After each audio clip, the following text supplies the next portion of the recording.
gentlemen, Craig and Marc Kielburger. He said, Marc, what type of legacy do you want to leave? And he always asked me this L word, this legacy question, this question I really want to deeply ask you here this morning. Until I finally said, okay, I will go for 2 weeks. And I went to the slums of Thailand and I got to work here in an AIDS ward. And it was an amazing experience. What happened was 2 nurses came up and one literally hugged me on my first day. And she had a big smile on her face. She said, Marc, thank goodness you're here. You're a doctor, right? So I said, kinda. I watch ER every Thursday. Until they said, we're gonna teach you medical school. And I said, I can't do this. I'm only one person. I can't make this kind of difference. And I was leaving. And this boy, he knocked on my door. And he said, Marc, what are you doing? And I said, I'm leaving. He said, what we do is we all come together and we choose one day as all our birthdays. And we have one big birthday party. And it's coming up in 3 days and you have to be there. It's so much fun. And I said, reluctantly, I'll go.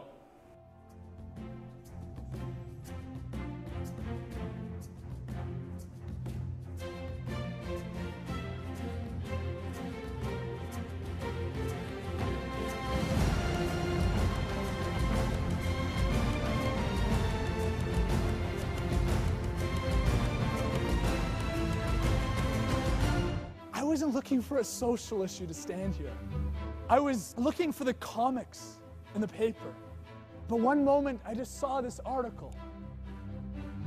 When Craig Kielburger was only 12, he decided to take a 7-week trip to South Asia. Has he ever gone to school? He does not know what a school is at all. Craig Kielburger came back to Canada saying his fight is far from over. I've been to about 50 countries where we do human rights work. And one of the most frequent questions I ask kids is, if you could have any dream at all, anything, what would it be? The most frequent answer? A chance to go to school.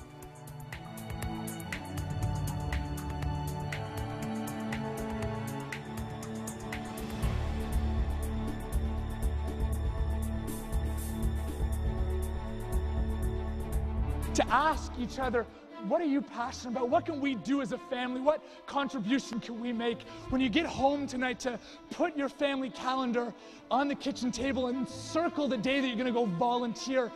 Put it in your BlackBerry or your calendar. Mark it just as important as that office report that's due. Or for the kids, when you go back to school, to the students, to start a conversation with your fellow students and the teachers and say, imagine if our school, imagine if we got together and adopted a sister village in Africa or got involved in helping here locally. Imagine what we can do. That's the tougher action. It takes courage. It takes a commitment. It takes time. But as Dr. King once said, we do this work not because it's easy. We do this work because it's necessary. What's down the road for you, Marc? Because you're, among other things, I mean, you've been doing this a long time, but you're also a Rhodes Scholar and you've got a degree in law. So what's the future for you? Are you going to stick with these organizations?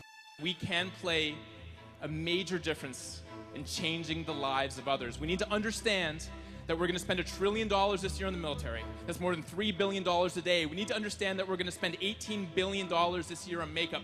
But according to the United Nations, it would only take an additional $17 billion, less than our makeup budget, to ensure that a child wouldn't die of poverty every 2 seconds.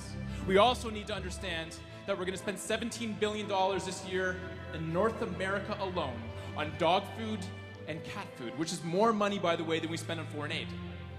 But again, according to the United Nations, only take an additional $15 billion to put every single child in the world into school.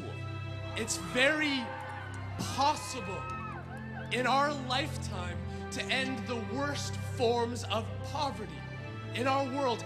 Every World Bank study, every UN, every government agency, every academic who's ever seriously looked at this question says our world has more than enough.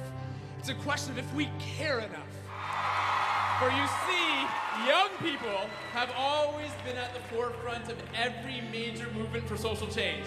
So whether it was the students standing in front of the tank at Tiananmen Square, or the anti-apartheid rallies in colleges and university campuses across North America, it has always been young people speaking out, and today we follow in that proud tradition. We want to show the world that we can end poverty.